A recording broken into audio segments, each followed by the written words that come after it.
Bike মিছিল ও হুটখোলা গাড়িতে প্রচার, গ্রামে গ্রামে প্রচারের ঝড় তুললেন কংগ্রেস প্রার্থী মাসুদ নাসিম এহসান।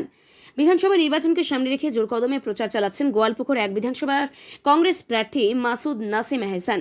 মঙ্গলবার বাইক মিছিল করে গ্রামে গ্রামে ঘুরে প্রচার করেন তিনি। এদিন গোয়ালপুকুর ব্লকের গতি গ্রাম পঞ্চায়েতের বিভিন্ন এলাকায় কখনো হুটখোলা গাড়িতে, আবার কখনো পায়ে হেঁটে মিছিল করে সাধারণ মানুষের কাছে পৌঁছে যান কংগ্রেস প্রার্থী। তার সঙ্গে ছিলেন প্রচুর দলীয় কর্মী ও সমর্থক। মিছিল ঘিরে এলাকায় রাজনৈতিক উত্তেজনা এবং উৎসাহ লক্ষ্য করা যায়। প্রচারের সময় মাসুদ নাসিম এহসান রাজ্যের শাসক দল তৃণমূল কংগ্রেসের বিরুদ্ধে দুর্নীতি ও সন্ত্রাসের অভিযোগ তোলেন।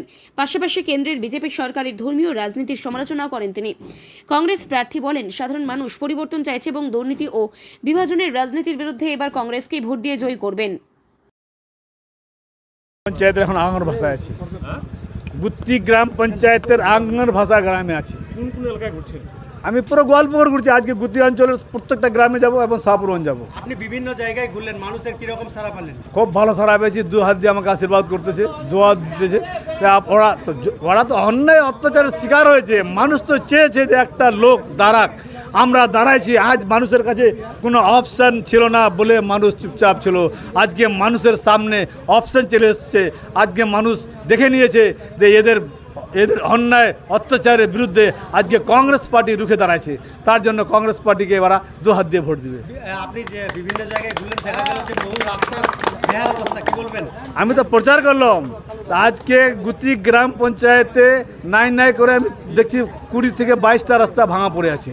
এরা 15 বছর কোনো কাজ করেনি, মানুষের কোনো উন্নয়ন করেনি। মানুষ এখানকার বুঝে গেছে। আর মানুষ চেয়েছে যে এবার এই সরকারকে সরাতে হবে, আর এবার সরাবে। গোয়ালপুকুরে দেখেন সবচেয়ে, এখানে রাস্তাঘাট দেখলেন, আপনারাও ঘুরতেছেন আমাদের সঙ্গে। আপনারা রাস্তার ছবি করেন, রাস্তার ছবি করে ভাইরাল করেন, তাহলে আপনারা বুঝতে পারবেন। এবং এখানে কৃষকদের জন্য কোনো মন্ডি নেই। কৃষকদের ফসলের আজকে পর্যন্ত আমরা কোনো ন্যায্য দাম পাই না। এখানে ছেলে মেয়েদের পড়াশোনা করার জন্য কোনো ডিগ্রি কলেজ নাই, কোনো মহিলা কলেজ নাই। ইভিন এখানে গোয়ালপুকুরে হাই স্কুল নাই।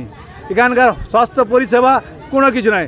এখানকার আমাদের হসপিটাল আছে ব্রিটিশ আমলের, এখানে কোনো পরিষেবা আমরা পাচ্ছি না। একটা হসপিটাল ছিল গোয়াগাঁওতে, ওটাও বন্ধ পড়ে আছে। আপনি জিতলে সর্বপ্রথম কোন কাজটা করবেন? পরিকাঠামো আমরা তৈরি করবো। এখানকার আপনাদের কলেজ, কৃষকদের জন্য মান্ডির ব্যবস্থা, কৃষকরা যেন নিজের ফসলের দাম, মূল্যবান দাম, নিজের ন্যায্য দাম পায়, সেটা ব্যবস্থা করব। ছেলে মেয়েদের পড়াশোনার জন্য আমরা কলেজ করব, গার্লস হাই স্কুল করব, মহিলা কলেজ করব। এবং স্বাস্থ্য পরিষেবাটাকে আমরা সবচেয়ে প্রথমে ঠিক করার পরে তারপরে আমরা ভাববো গোয়ালপুকুরে আমাদের এত ছেলে যে পলায়ন করে গেছে নিজের রোজগারের জন্য অন্য রাজ্যে, ওই ছেলেদেরকে এখানে নিয়ে আসে রোজগার দেওয়ার চেষ্টা করব, ফ্যাক্টরি করার চেষ্টা করব।